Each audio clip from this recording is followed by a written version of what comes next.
Assalamualaikum warahmatullahi wabarakatuh. Waalaikumsalam. Alhamdulillah, wassalatu wassalamu ala rasulillah. Kita sekarang berada di kota Nabi sallallahu alaihi wasallam. Tanur Mutmainah. Allahu Akbar, Allahu Akbar. Kita mau kemana nih Ustaz Saif? Insyaallah kita akan menziarahi kuburan Baqi dan melewati kuburan Rasulullah SAW, sekaligus kita memberikan salam, Ustaz. Allahu Akbar, Allahu Akbar. Jangan lupa Masjid Nabawi. Masya Allah. Dan tentunya Masjid Nabi sallallahu alaihi wasallam. Mari kita berjalan. Bismillah. Bismillah.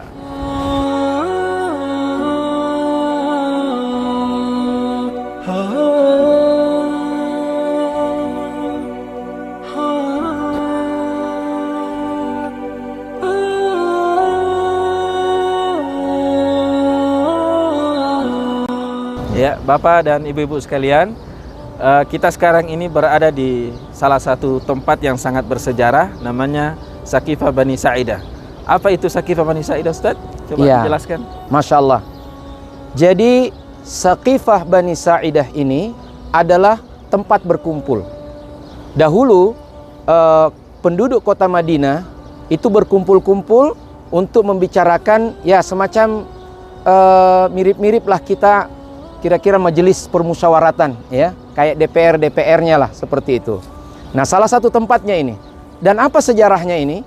Ini sangat berkaitan dengan pemilihan pemimpin. Iya. Di tempat inilah para sahabat Rasulullah sallallahu alaihi wasallam baik dari kalangan Muhajirin dan Ansar berkumpul untuk memikirkan, untuk bermusyawarah ya, menetapkan siapa yang menjadi pemimpin setelah wafat Rasulullah sallallahu alaihi wasallam. Betapa pentingnya yang namanya kepemimpinan umat itu. Bahkan Rasulullah sallallahu alaihi wasallam belum dikuburkan, para sahabat berbicara, bermusyawarah terlebih dahulu siapa menjadi pengganti dan khalifah Rasulullah sallallahu alaihi wasallam. Dan terpilihlah di tempat ini sesuai dengan isyarat-isyarat Nabi sallallahu alaihi wasallam juga pada saat beliau masih hidup, yaitu khalifatul Rasulullah sallallahu alaihi wasallam Abu Bakar As-Siddiq. Ya, sebagaimana diriwayatkan dalam banyak kitab-kitab hadis, diantaranya dalam Sahih Bukhari, betapa luar biasanya dinamika yang terjadi, tetapi sahabat Rasulullah sallallahu alaihi wasallam betul-betul telah menampakkan diri sebagai manusia-manusia yang telah terdidik, dikadar oleh Rasulullah sallallahu alaihi wasallam, sehingga mereka bisa melanjutkan kepemimpinan umat ini dengan sangat elegan. Ya, di tempat ini kita mengambil inspirasi, jangan salah pilih pemimpin. Iya. Takbir. Allahu Akbar.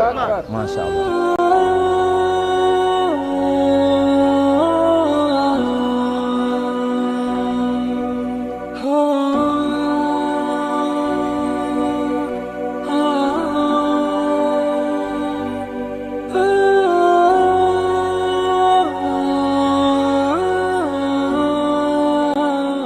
Assalamualaikum warahmatullahi wabarakatuh. Waalaikumsalam warahmatullahi wabarakatuh. Alhamdulillah kita sekarang berada di pelataran Masjid Nabawi dan kita melihat ada beberapa bangunan di sini, ada beberapa masjid juga.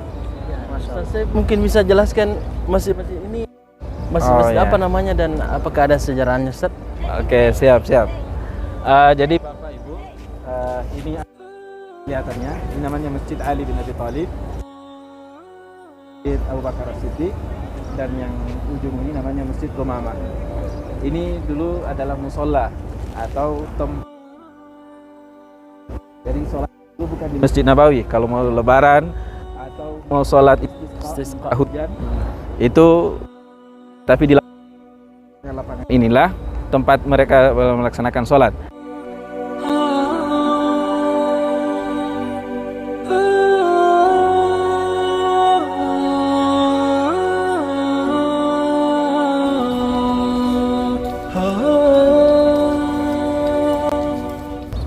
Bismillahirrahmanirrahim. Assalamualaikum warahmatullahi wabarakatuh.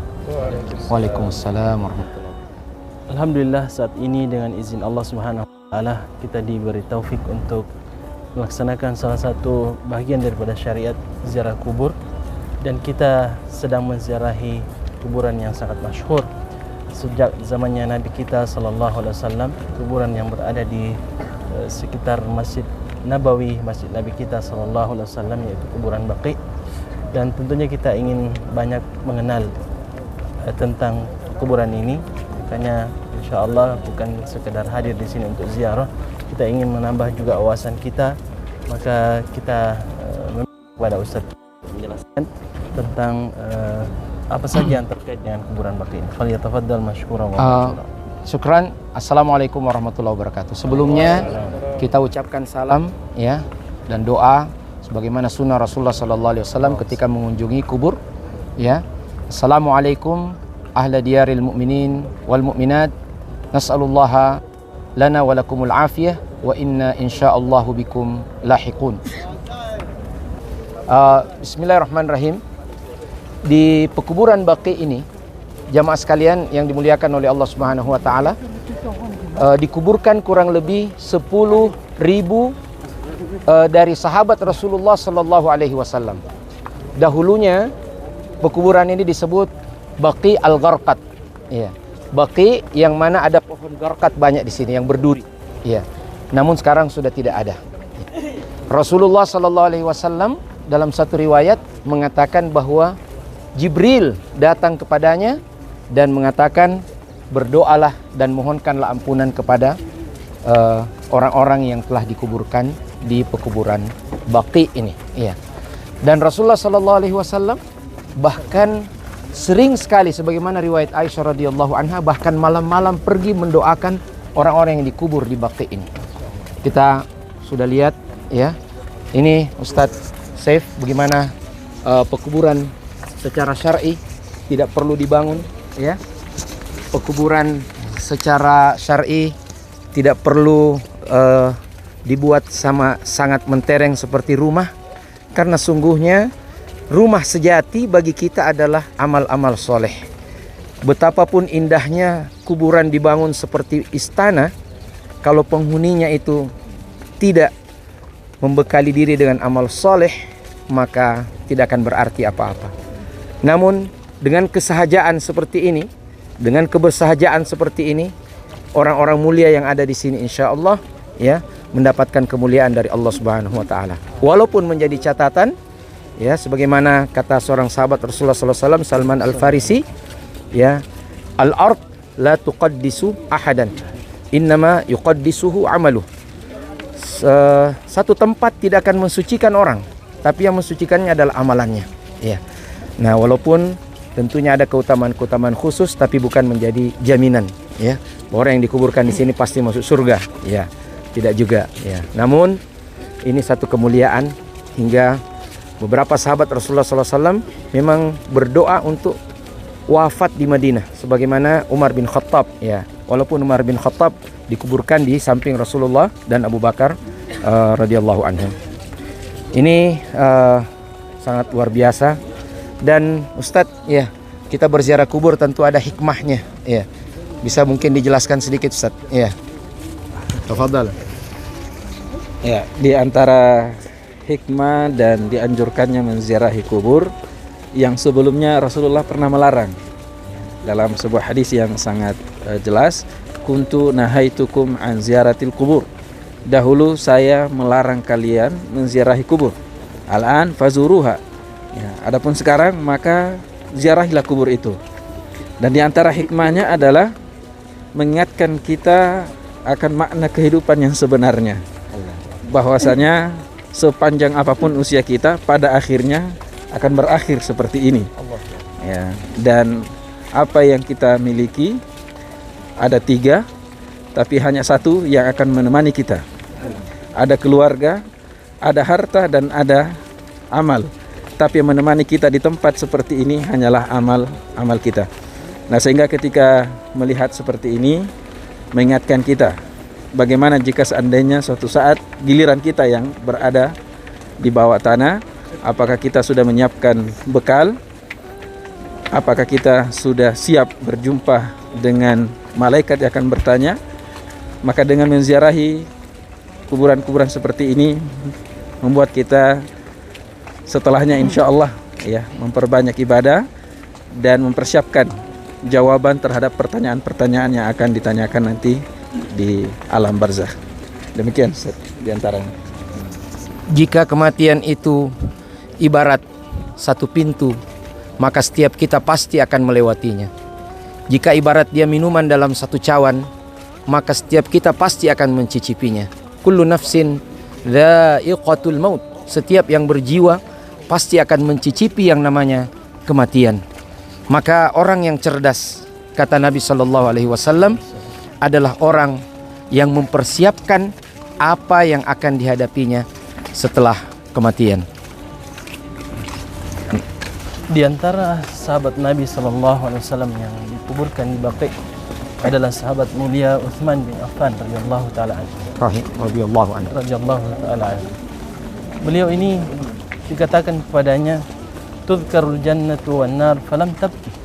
Allahu Akbar. Disebutkan tentang surga dan neraka tetapi engkau tidak menangis.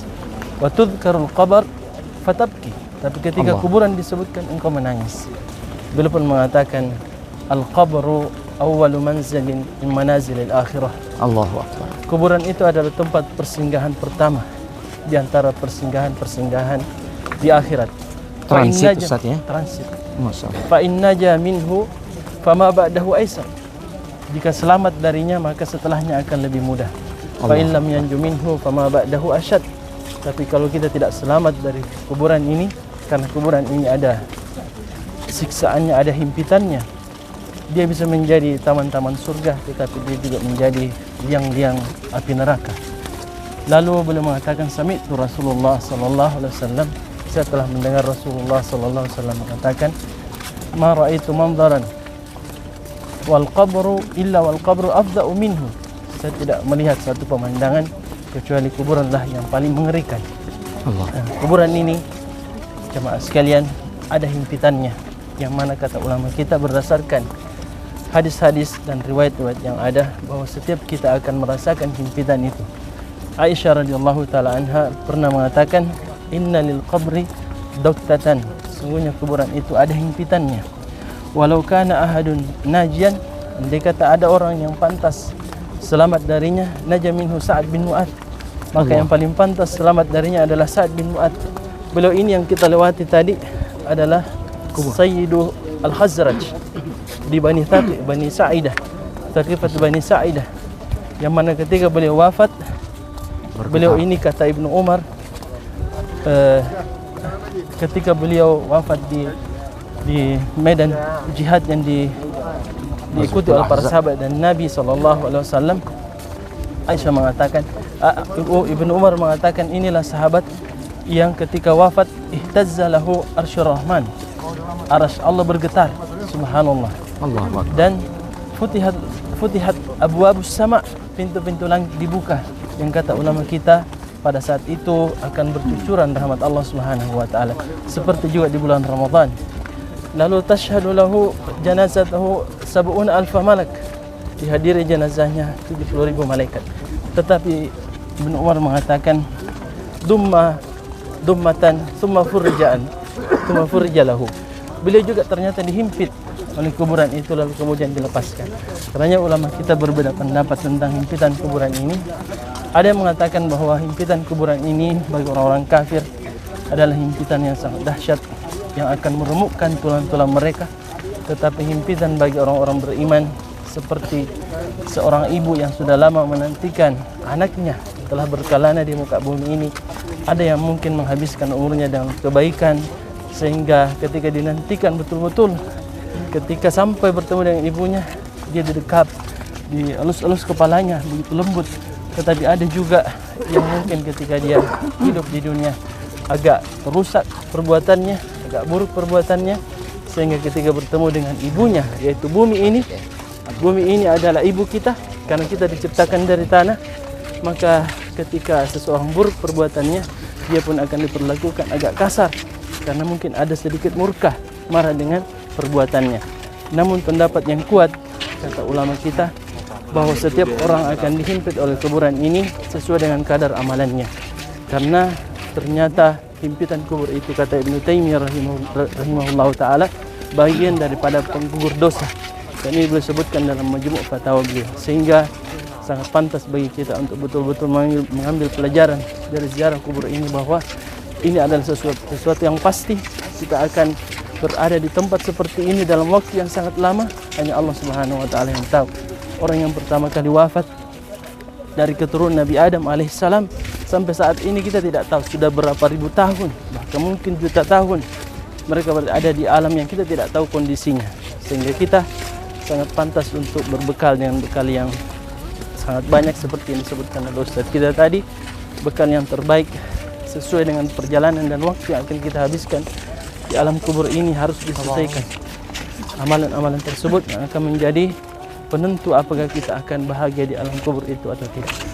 Wallahu ta'ala. Waka fatihan fahu. Dalam satu ungkapan bahasa Arab disebutkan, sampai kapan kalian terlalai dalam senda gurau dunia, padahal datang menjemputmu bahkan bagaikan binatang buas yang sudah membuka mulutnya siap untuk menerkammu. Iya. Mudah-mudahan ziarah kubur ini membawa pengingat bagi kita bahwa sehebat apapun kita, sekaya apapun kita, sepintar apapun kita, akhirnya kita juga akan berada di tempat yang seperti ini. Kita hanya berharap, kita hanya bermohon, kita hanya bermunajat kepada Allah agar Allah Subhanahu wa taala memberikan kepada kita keselamatan di dunia, di alam barzakh nanti, di alam kubur, dan tentunya di hari akhirat yang merupakan final destination, ya, tempat akhir daripada segala perjalanan kita.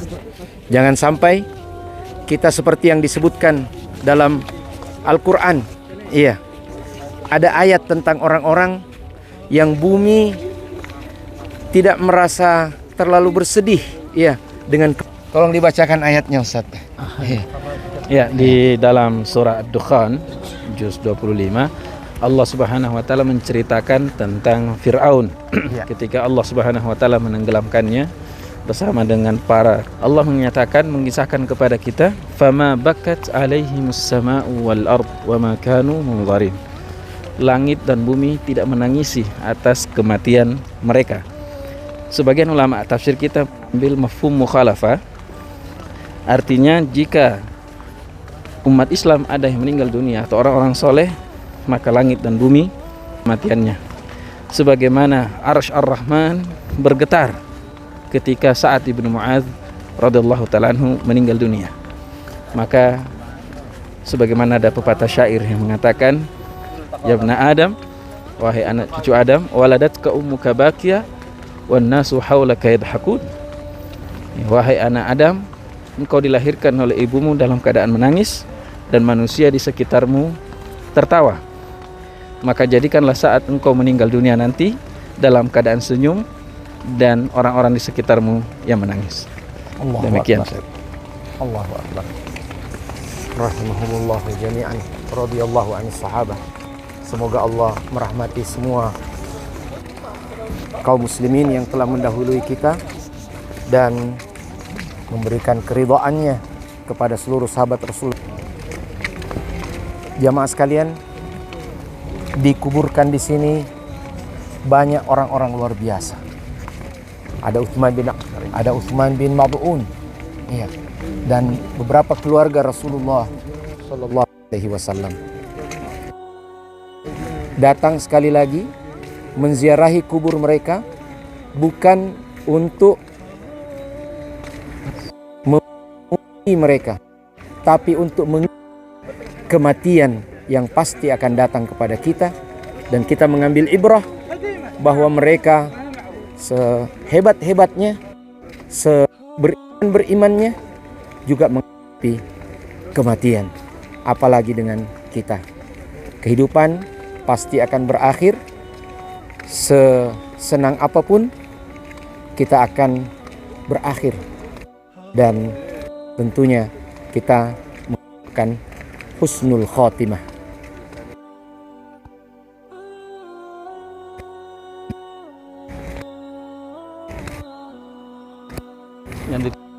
Beradanya la ilaha illallah Muhammadur Rasulullah di kita. Terima kasih banyak para jamaah Tanur Mutmainnah dan seluruh kaum muslimin.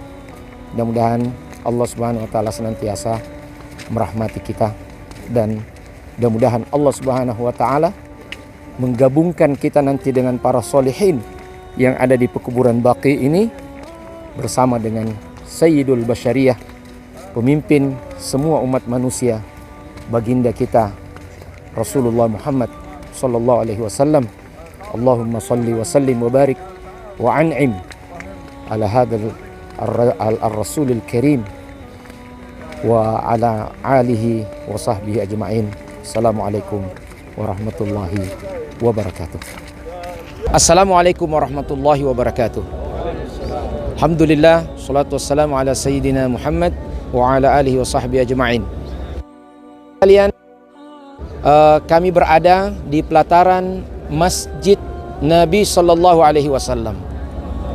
Di situ Rasulullah sallallahu alaihi wasallam mengajarkan agama ini kepada para sahabatnya. Kalau ada manusia yang paling berjasa kepada kita, maka beliaulah manusia yang paling berjasa kepada kita. Allah Subhanahu wa taala saja bersalawat kepada Rasulullah sallallahu alaihi wasallam. Innallaha wa malaikatahu yusalluna 'alan nabi ya ayyuhalladzina amanu sallu 'alaihi wa sallimu taslima. Sungguhnya Allah dan para malaikatnya bersalawat kepada sang nabi yang mulia ini. Maka wahai sekalian orang-orang yang beriman, bersalawatlah dan kirimkanlah salam kepadanya. Allahumma salli ala Muhammad wa ala ali Muhammad kama sallaita ala Ibrahim wa ala ali Ibrahim wa barik ala Muhammad wa ala ali Muhammad kama barakta ala Ibrahim wa ala ali Ibrahim fil alamin innaka Hamidum Majid. Dan di balik kita ada masjid yang sangat indah yang mencerminkan semua cinta. Itulah Masjid Nabi yang menjadi idola, yang menjadi harapan kita untuk bisa berada di dalamnya. Nah, mungkin Ustadz Saif bisa menjelaskan sedikit tentang Masjid Nabi sallallahu alaihi wasallam. Secara singkat, masjid ini adalah masjid yang dibangun oleh Rasulullah sallallahu alaihi wasallam setelah beliau datang dari hijrah dari Makkah singgah di daerah Kuba, kemudian sampai ke sini, dan pemilihan lokasinya pun bukan asal-asalan, tapi merupakan wahyu dari Allah Subhanahu wa taala melalui ontah beliau, Ustaz. Ya, jadi pemilihan tempat Masjid Nabawi ini bukan asal pilih, tapi memang ini adalah pilihan dari Allah, petunjuk ilahi. Lalu kemudian masjid yang mulia, Sanil Haramain, salah satu dua masjid haram, masjid suci setelah Masjidil Haram Makkah, Rasulullah memberikan kepada kita besarnya pahala ketika sholat di dalamnya. Sholat di dalam Masjid Nabawi itu jauh lebih baik daripada sholat di luar sana 1000 kali lipat. 1000 kali lipat pahalanya. Allahu Akbar. Dan salah satu yang ada adalah di dalamnya ada namanya Raudhah. Inilah yang sekarang kita lihat para ibu-ibu lagi ngantri, mungkin kita ada giliran antri. Beliau mengatakan ma baina baiti wa mimbari jannah. Antara rumah dan mimbarku, beliau ada merupakan sekarang kuburan beliau, Ustaz. Karena hadis yang Nabi meninggal dunia kecuali dikuburkan di mana dia meninggal. Sehingga itulah yang menyebabkan kenapa para sahabat tidak menguburkan beliau di Baqi. Beliau meninggalnya di rumah Aisyah, maka disitulah beliau dikuburkan. Nah, beliau mengatakan antara rumah saya dengan mimbarku adalah Raudhatun min Riyadil Jannah, salah satu dari taman-taman surga. Apa makna dari taman-taman surga? Mungkin Ustaz bisa jelaskan, Ustaz? Ya, silakan. Bismillah, wassalatu wassalamu wala haula wala quwwata illa billah. Tentunya para jamaah sekalian rahimahullah,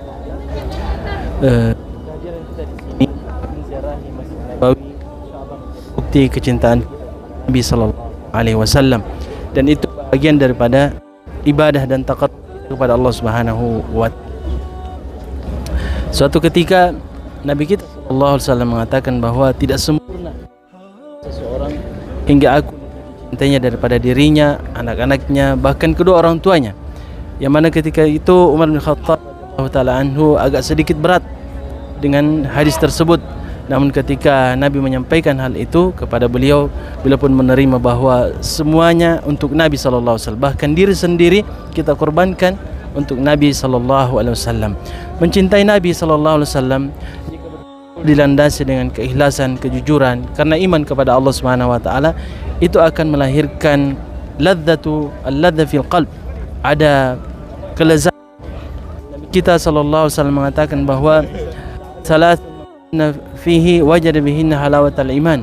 Ada 3 hal yang apabila ketiga hal ini terdapat dalam diri seseorang, dia akan merasakan lezatnya iman.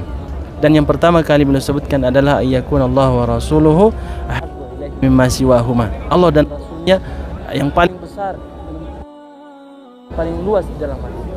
Allah dan Rasulnya yang terbaik, yang paling dicintainya. Dan juga jemaah sekalian rahmat Allah, bahwa memang kita disyariatkan untuk menziarahi Masjid Nabi sallallahu alaihi wasallam sebagaimana disebutkan dalam hadis, atushaddur rihal illa ila thalathati masajid. Bolehkan untuk sengaja untuk melakukan ziarah kecuali pada 3 masjid. Perjalanan ritual. Ya, kecuali pada 3 masjid, yaitu Masjid dan Masjid Al-Aqsa. Menziarahi masjid sebagai tempat yang paling mulia di muka bumi ini menjadi bukti keimanan. Ya, siapapun yang memakmurkan masjid Allah Subhanahu wa taala, senang hadir di dalamnya, mengisinya dengan ibadah-ibadah, maka Allah Subhanahu wa taala mengatakan, innama ya'muru masajidallah man amana billahi wal yawmil akhir wa aqamas salata wa ataz zakah wa lam yakhsha illallah fa asa ulaika yakunul muhtadin. Ayat ini menjelaskan bahwa bukti keimanan dan bahwa hanya orang-orang beriman yang jujur dengan keimanannya yang akan memakmurkan masjid Allah Subhanahu wa taala. Mafhumul mukhalafahnya bahwa orang yang tidak senang dengan masjid atau mungkin kurang tenang berada di dalam masjid, itu pasti ada masalah dengan keimanannya. Karena semakin kuat iman seseorang, pasti akan semakin betah berada lebih lama dengan masjid. Betul Ustaz. Dan ini diperkuat dengan hadis Nabi sallallahu alaihi wasallam mengatakan, "Idza ra'aita man ya'tadul masjid," jika engkau melihat orang yang bolak-balik ke masjid, fashhadu lahu bil iman, maka persaksikanlah dengan keimanan yang ada di dalam dadanya. Jadi semoga Allah Subhanahu wa taala memberikan kita taufiknya, ya, betul-betul di dalam hati kita hadir keimanan itu, mencintai Nabi dan syiar-syiar Islam, menziarahi masjid-masjidnya, Masjidil Haram, Masjid Nabawi dan juga Masjidil Aqsa. Jika Allah memberikan kemudahan, itu semua adalah bahagian daripada syariat Allah Subhanahu wa taala. Demikian Ustaz. Ya, kita masih punya satu PR. Tugas tanggung jawab sebagai kaum muslimin. Dengan sangat leluasa, gembira kita menziarahi Masjid Al-Haram dan Masjid Nabawi seperti yang kita lakukan hari ini. Tapi kita belum leluasa untuk pergi ke tempat ketiga, tempat suci kita, yaitu Masjidil Aqsa. Maka dari tanah Haramain ini kita panjatkan doa-doa terbaik kita agar Allah Ta'ala memberikan kekuatan kepada kaum muslimin untuk merebut kembali kemerdekaan Al-Aqsa. Ya, dan kita dapat pergi salat di sana dalam keadaan Al-Aqsa itu telah merdeka, ya, dari penjajahan kaum Zionis Yahudi. Mudah-mudahan Allah Subhanahu wa taala memberikan taufik kepada kita semua. Nah, jangan dilupa satu hal yang sangat penting ketika kita berada di tempat ini dan di mana saja sebagai seorang muslim adalah bersalawat kepada Rasulullah sallallahu alaihi wasallam. Nah, dimanapun kita berada, tidak harus kita berada di samping kubur Rasulullah sallallahu alaihi wasallam untuk kita bersalawat. Ya. Walaupun kita tentunya tidak dilarang untuk menziarahi kubur Rasulullah sallallahu alaihi wasallam, bahkan satu keutamaan. Namun bukan sesuatu yang harus dijadikan ritual dalam waktu tertentu. Seperti orang mengatakan, saya mau ziarahi kubur Nabi setiap 1 kali setahun, 1 kali sebulan, 1 kali sepekan. Ya, karena Rasulullah SAW mengatakan, la taj'alu qabri idan. Jangan kau jadikan kuburku sebagai tempat yang kau ziarahi secara periodik. Ya. Jadi ketika kita mengunjungi Masjid Nabawi yang di situ ada kubur Rasulullah SAW secara khususiyah, maka kita pun disunahkan untuk menziarahi kuburnya, tapi mengikut kepada ziarah kita kepada Masjid Nabawi. Ya, ini yang perlu dipahami oleh kaum muslimin sekalian, dengan tidak mengecilkan arti Nabi sallallahu alaihi wasallam. Bahkan justru kita mengikuti sunnah Rasulullah sallallahu alaihi wasallam itu lebih menunjukkan cinta kita kepadanya. Ya, mudah-mudahan Allah Subhanahu wa taala menggabungkan kita di akhirat kelak bersama dan orang-orang beriman semuanya diberi minum oleh baginda Rasulullah sallallahu alaihi wasallam dari telaga Al-Kautsar, ya. Dan itulah minuman yang paling lezat, yang paling nikmat, yang menjadi pertanda akan keridhaan Allah Subhanahu wa taala kepada kita. Ya, ada seorang ulama salaf dikatakan, "Kenapa kau bercita-cita masuk surga?" Dia bilang, "Karena di situ ada Muhammad sallallahu. Perbanyaklah salawat, perbanyaklah berdoa agar kita bisa bersama dengan Rasulullah sallallahu alaihi wasallam. Dan tadi dikatakan oleh Ustadz, cinta kita kepada beliau sallallahu alaihi wasallam harus melebihi cinta kita kepada bapak kita, kepada anak kita, pada diri kita sendiri.